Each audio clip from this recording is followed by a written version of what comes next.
नमस्कार, मैं मृदुला श्रीवास्तव सी न्यूज भारत में आपका स्वागत करती हूँ। वक्त हो गया है न्यूज बुलेटिन का। बुलेटिन में खबरों को शुरू करेंगे और जानेंगे क्यों एक बंगाल के मरीज का देवरिया में हुआ ऑपरेशन। आगे देखेंगे हरदोई में कैसा रहा आदर्श कोटेदार व उपभोक्ता वेलफेयर एसोसिएशन का होली मिलन समारोह। इसी के साथ जानेंगे कानपुर देहात में बच्चों की बौद्धिक क्षमता को बढ़ाने के लिए स्कूल में कौन सा कार्यक्रम हुआ आयोजित। ऐसी ही और भी तमाम खबरों पर करेंगे विस्तार से चर्चा। देवरिया जिले के न्यू कॉलोनी में स्थित आस्था हॉस्पिटल में आज बंगाल से आए मरीज का ब्रेन का सफल ऑपरेशन किया गया। आपको बता दें कि देवरिया जिले में इस तरह का पहला ऑपरेशन आस्था हॉस्पिटल में डॉक्टर राहुल गुप्ता के हाथों ये सफल ऑपरेशन किया गया। सबसे बड़ी बात यह है कि देवरिया जनपद में इस तरह का ऑपरेशन पहली बार किया गया है। वहीं मरीज के परिजनों का कहना था कि ऑपरेशन पूरी तरीके से सफल रहा है और हमारा मरीज पूरी तरीके से स्वस्थ है। मरीज अपने परिजनों के साथ पश्चिम बंगाल देवरिया जिले का आस्था हॉस्पिटल में ऑपरेशन कराने पहुंचा है। मेरे आस्था हॉस्पिटल न्यू कॉलोनी में आज doctor Rahul Gupta ji neuro surgeon के द्वारा एक पेशेंट का ब्रेन सर्जरी किया गया है। इसमें उन्होंने मेस लगाया है। 1 महीना पहले वो पेशेंट 3 मंजिले छत से गिर गया था। गिरने की वजह से उसके आगे की सर के फेस की हड्डी जो है वो अंदर घुस गई थी। उसको सर ने निकाल करके फिर वहाँ पे उस जगह पे मेस लगा कर सर्जरी किया है। वो पेशेंट सर्जरी हमारे 100% सफल रही है। पेशेंट सही है और हमारे आईसीयू में वो भर्ती है। ये पेशेंट कहाँ से आया हुआ था? ये पेशेंट रहने वाला तो है पश्चिम बंगाल का। इलाहाबाद में वो काम करता है। इलाहाबाद में ही वो काम के दौरान राजमिस्त्री काम करता है। उसी काम के दौरान 3 मंजिला छत से वो गिर गया था। गिरने के उसको सर में चोट लग गई थी। वहाँ से वो पेशेंट मेरे वहाँ आया था। इलाहाबाद और बंगाल जैसे सिटी को छोड़कर वो देवरिया को लाइट करके यहाँ पे ऑपरेशन कराया है, ऐसी क्या वजह रही होगी? हमारी व्यवस्थाएं और डॉक्टर का नाम से डॉक्टर राहुल गुप्ता और आस्था हॉस्पिटल के कम्युनिकेशन की वजह से वो यहाँ आया। काफ़ी नाम सुना था हमारे हॉस्पिटल का। वो क्या शुभ नाम पड़ेगा आपका? मेरा नाम अनंत प्रकाश वर्मा है। मैं प्रबंधक आस्था हॉस्पिटल देवरिया। बढ़िया हुआ है, बढ़िया। कब लेकर आए थे यहाँ पे आप? हम आए थे कल। कहाँ से आए हैं? आप बंगाल से आए हैं? पश्चिम बंगाल से। पश्चिम बंगाल से ऑपरेशन देवरिया में करें? हाँ, यही क्या ऐसा मतलब क्या आपको लगा ऐसा ट्रीटमेंट अच्छा बढ़िया हुआ है, इसलिए आए हैं। डॉक्टर साहब से पहले भी? हाँ, पहले करवाया था। संतुष्ट थे? संतोष है। क्या नाम है मरीज का? उसका नाम है अंसार वाली है। कितना उम्र है? 25-26 साल का। आपका नाम क्या है? खबीरुद्दीन। जैसे कि ये पेशेंट जो है अंसरुल, इसका नाम अंसरुल है। ये एक लेबरर है और ये करीब 1.5-2 महीने पहले एक तीसरी मंजिल से काम करते हुए गिर गया था, जिसकी वजह से इसके सामने की हड्डी टूट गई थी और टूट के ब्रेन के अंदर घुस गई थी। तो सबसे पहले उस पहले ऑपरेशन में बहुत ही सीरियस था, बहुत गंभीर अवस्था थी। पेशेंट होश में नहीं था और उसको मिर्गी के झटके भी आ रहे थे उस टाइम पे, और अंदर ब्रेन के अंदर ब्लीडिंग भी हुई थी और ब्रेन के ऊपर की झिल्ली थी जी वो टूट गई थी और हड्डी भी टूट गई थी जो कि अंदर घुस गई थी। तो पहले ऑपरेशन में डैमेज कंट्रोल सर्जरी की जाती है, जिसमें कि उसके जो भी टूटे हुए ब्रेन के छोटे छोटे टुकड़े थे उनको हटा दिया गया था। ब्रेन जो डैमेज पोर्शन था, जो ब्रेन की क्लॉटिंग थी, उसको हटाई गई थी। ब्रेन के ऊपर जो झिल्ली थी उसकी मरम्मत की गई थी। तो उसके बाद जब पेशेंट का जान बच गया, ऊपर की झिल्ली प्रॉपर जम गई, अच्छी हो गई, तो सेकंड सर्जरी की जाती है जिसको हम लोग बोलते हैं क्रेनियोप्लास्टी। तो क्रेनियोप्लास्टी सर्जरी ऐसी सर्जरी होती है जिसमें जब आपके हड्डी नहीं होती है, पेशेंट की हड्डी जब नष्ट हो जाती है, तो अगर हड्डी रहती है तो पेशेंट के खुद का बोन लगाते हैं। अगर हड्डी नष्ट हो जाती है तो उसकी जगह एक टाइटेनियम की धातु यूज़ करते हैं, जिसको टाइटेनियम मेश क्रेनियोप्लास्टी कहते हैं। और हमने आज वो आस्था हॉस्पिटल में वो ऑपरेशन किया है और काफ़ी सफलतापूर्वक ऑपरेशन हुआ है और पेशेंट भी ऑपरेशन के पश्चात काफ़ी स्टेबल कंडीशन में। ऐसे पहले भी इस तरह के कोई ऑपरेशन ऑपरेट किए गए यहाँ पे? हाँ, आस्था में ये पहली बार है। आस्था में देवरिया में, इनफैक्ट देवरिया में ये पहली बार ये न्यूरो सर्जरी स्टार्ट हुई है और देवरिया में आज तक ऐसा सर्जरी नहीं हुआ है। मेरा नाम डॉक्टर राहुल गुप्ता है। देवरिया से सी न्यूज संवाददाता ज्ञानेंद्र नाथ मिश्रा की रिपोर्ट। हरदोई में आदर्श कोटेदार एवं उपभोक्ता वेलफेयर एसोसिएशन में होली मिलन समारोह का आयोजन सीतापुर रोड पर बंजर बाबा के पास कैप्टन सतीश सिंह के आवास पर किया गया। कार्यक्रम में आदर्श कोटेदार एवं उपभोक्ता वेलफेयर एसोसिएशन के प्रदेश अध्यक्ष कमलेश मिश्रा मुख्य अतिथि के तौर पर सम्मिलित हुए। कार्यक्रम में जिला शाहजहांपुर से सम्मानित जिला अध्यक्ष जग्गू मिश्रा सैकड़ों की संख्या में कोटेदारों के साथ सम्मिलित हुए। जिला सीतापुर से नगर अध्यक्ष सीतापुर अरविंद शुक्ला, मीडिया प्रभारी अशोक वाजपेयी को मिलाकर दर्जनों कोटेदारों ने कार्यक्रम में प्रतिभाग किया। हरदोई से सीनू संवाददाता अमरीश कुमार निर्भय सिंह की रिपोर्ट। कानपुर देहात के ग्रामीण इलाकों में नौनिहालों की बौद्धिक क्षमता बढ़ाने के साथ ही उनकी शिक्षा के प्रति रुचि बढ़ाने को लेकर एक शिक्षण संस्थान ने अनोखी पहल शुरू की है, जहां एक और बच्चों और उनके अभिभावकों के लिए होली मिलन समारोह का आयोजन किया गया। वहीं दूसरी ओर शिक्षक प्रतियोगिता का आयोजन किया गया। सांस्कृतिक कार्यक्रमों का आयोजन भी किया गया। कानपुर देहात के ग्रामीण इलाके में स्थित पीडी निगम इंटरनेशनल स्कूल में आज बौद्धिक क्षमता बढ़ाने को लेकर प्रतियोगिता का आयोजन किया गया। साथ ही बच्चों और उनके अभिभावकों के लिए होली मिलन समारोह का आयोजन किया गया। इस दौरान राधा कृष्ण नृत्य सहित सांस्कृतिक कार्यक्रमों का भी आयोजन किया गया। मेरा ऋषिका गुप्ता। सर ये कार्यक्रम है बच्चों के लिए होली फेट, होली मेला है। बच्चों के एग्ज़ाम के बाद उनका जो स्ट्रेस रिमूव करने के लिए हमने ये मेले का आयोजन किया है। अपने माँ बाप जो नए बच्चों के साथ समय नहीं दे पाते, उनके साथ उनको एंजॉयमेंट के लिए समय दिया है। गांव में महिलाएं ज़्यादातर अपने किचन से ही फ्री नहीं हो पाती हैं, उनके एंजॉयमेंट के लिए हमने इस मेले का आयोजन किया है। पीडी निगम इंटरनेशनल स्कूल अकबरपुर, हम ये सिर्फ और सिर्फ बच्चों और उनकी माताओं के लिए ही ये मेले का आयोजन किया है। बिकॉज गाँव में महिलाएँ अपने आप को इतना फ्री फील नहीं करती जितना हम शहर की महिलाएं करते हैं। आज का आयोजन बच्चों के लिए मनोरंजन के लिए था और हमारे यहाँ एक स्पेशल इवेंट है जिसका नाम है राधा कृष्ण की झांकी, जो कि स्पेशली हमारे कानपुर से आर्टिस्टों को बुला के ऑर्गेनाइज किया गया है उनके लिए। कानपुर देहात से सीनू संवाददाता दीपक श्रीवास्तव की रिपोर्ट। मौसम का मिजाज बदल जाने से तेज हवा के साथ हुई बारिश व हल्के ओले गिरने से खेतों में तैयार गेहूं लाई की फसल गिर गई। इसमें किसानों के चेहरे मुरझा गए। खेत में पड़े आलू भीग कर खराब होने की आशंका से किसान चिंतित हैं। किसानों का कहना है कि फसल 50% तक खराब हो गई है। पहले तो लागत निकल भी आती थी, लेकिन अब लागत भी नहीं निकलती दिख रही है। फसल देखता हूँ तो खाना भी खाने का मन नहीं होता। पहले तो अन्ना जानवरों से बचाकर जैसे तैसे फसल को तैयार किया था। अब जब फसल कटाई का समय आया तो कुदरत ने भी हम लोगों को नहीं छोड़ा। बिन मौसम हुई बारिश से सारी फसल चौपट हो गई है। फिलहाल मौसम विभाग ने 20 मार्च तक बारिश होने का अलर्ट जारी किया है, जिससे किसानों की चिंता और बढ़ गई है। चाचा नाम क्या है आपका? हमारा नाम है शिव कुमार राजपूत। अच्छा, ये लोधी राजपूत। बारिश हो रही है, हाँ, इससे फसलों को क्या नुकसान है? इस बारिश से फसलों को जैसे पके खड़े हैं लाही, सरसों, आलू, या फूल पे है चना, फूल मारा जाएगा, फल नहीं लगेगा। और जैसे किसानों को बोना है उड़द मूंग, बारिश कस के हो गई तो वो पिछड़ जाएगी, उसमें भी फसल पैदावार कम होगी। ये नुकसान है इस बारिश से। लगभग कितने परसेंट का होगा? 50% तो आप मान ही ले। अच्छा, जैसे फसल खराब हो जाएगी बारिश से, आप अपने परिवार का जीवन यापन कैसे करेंगे? अब उसके लिए तो क्या बताएं, मजूरी जैसे बनेगा वैसे करना ही पड़ेगा। सरकार क्या हमको दे पाएगी, कितना दे पाएगी, देगी भी तो कितना दे पाएगी। अच्छा, तो आप सरकार से जो जिला प्रशासन से मांग क्या करते हैं अगर फसल खराब हो गई? हमारी मांग यही है कि जो ज़्यादा से ज़्यादा हो सके, हमारा कोई नुकसान फसल का होता है तो हमें, हाँ, क्या करें, वो हमें कुछ जीवन यापन के लिए दे सरकार, गुजरे बाल बच्चों परिवार का। अच्छा, नाम क्या है आपका? नाम हमारा राधे श्याम राठौर। अच्छा, बारिश हो रही है, बारिश से क्या समस्या आ रही है? अरे बारिश से किसानों के लिए बहुत बड़ी समस्या है।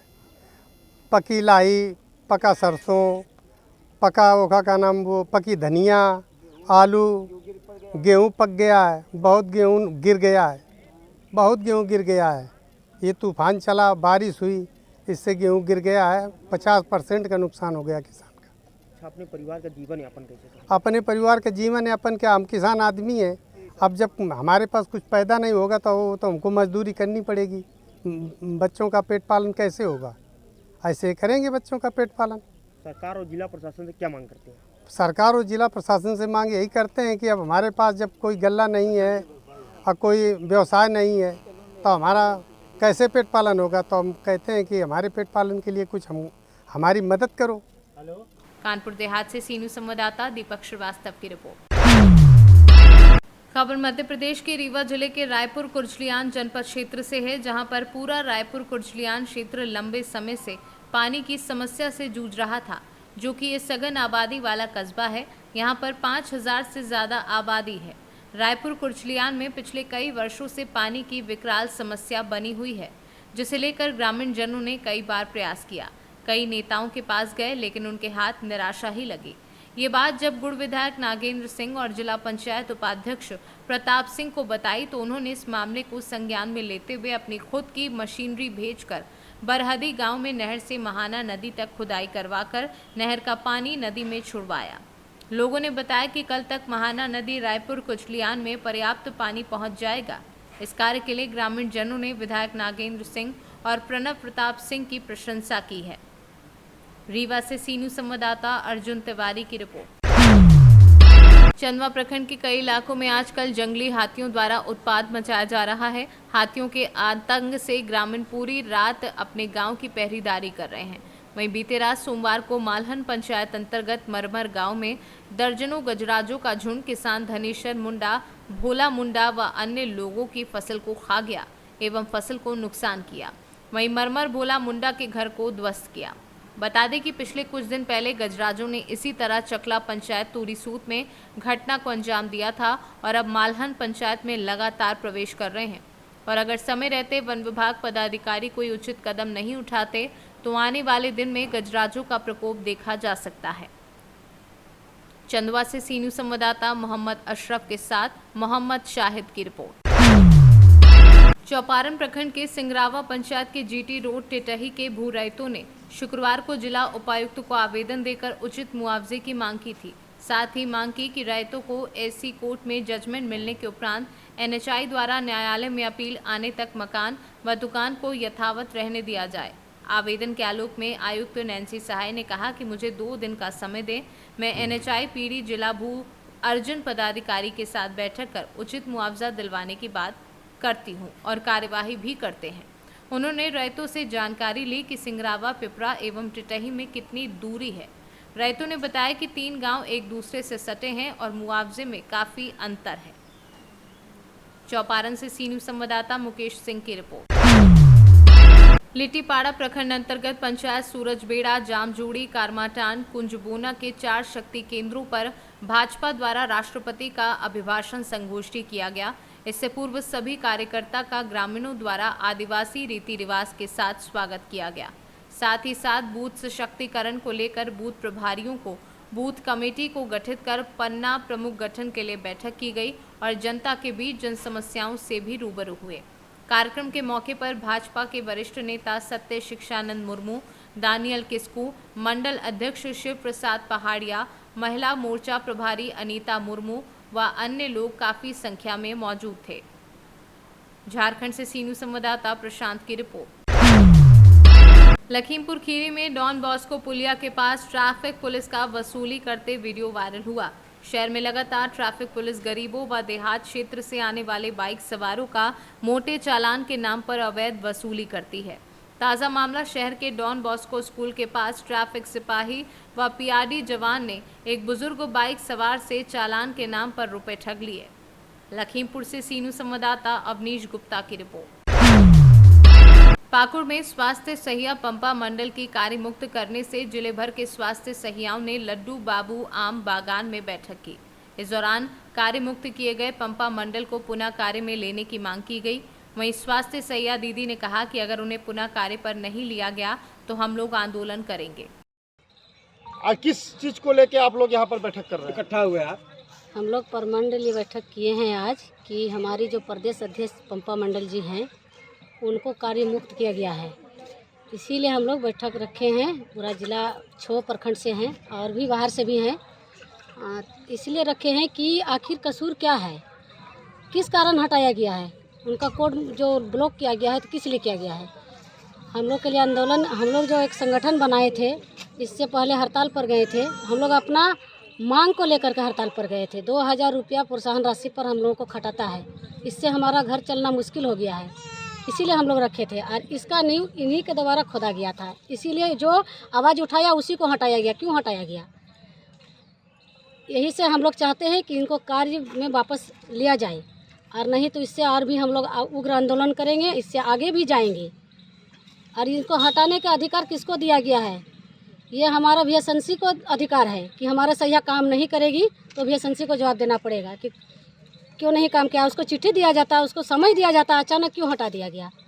क्या कुछ मांगे हैं सरकार से आपकी? हम लोगों का फिक्स मानदेय मांग है कि यही जो प्रोत्साहन राशि जो टुकड़ों टुकड़ों में दिया जाता है उसको हटाकर एक फिक्स मानदेय 18,000 रुपये की मांग है हमारी। और हमारी पंपादी को वापसी हम लोग चाहते हैं। क्या ये संगठन बनाने में कोई आपत्ति भी आ रही है? जी आपत्ति तो आई, बहुत सारे BTT STT और साथी के तरफ से हम लोग का धमकी भी आया। और अभी ये भी बोला जा रहा है जैसे पंपा मंडल को हटाया गया है वैसे आप लोगों को भी हटा देंगे। ऐसा क्यों धमकी दिया जा रहा है? क्यों किया जा रहा है? पता नहीं किसका क्या बिगाड़ रहे हैं। हमारा हक है, हम सरकार से मांग रहे हैं, हमारा अधिकार है आवाज़ उठाने का, हम उठाए हैं। इस पर हमको भारी भारी धमकी मिलता है। और कुछ पहले तो बहुत उगाई भी हुआ है, अभी कुछ ठीक है। लेकिन सहिया की जो बहाली होती है ये तो अस्थायी रूप से नहीं है, नहीं ये तो अस्थायी रूप से है जी। तो फिर आप लोग कैसे मांग कर रहे हैं सरकार से? क्योंकि आप तो खुद अस्थायी नहीं है। तो उस समय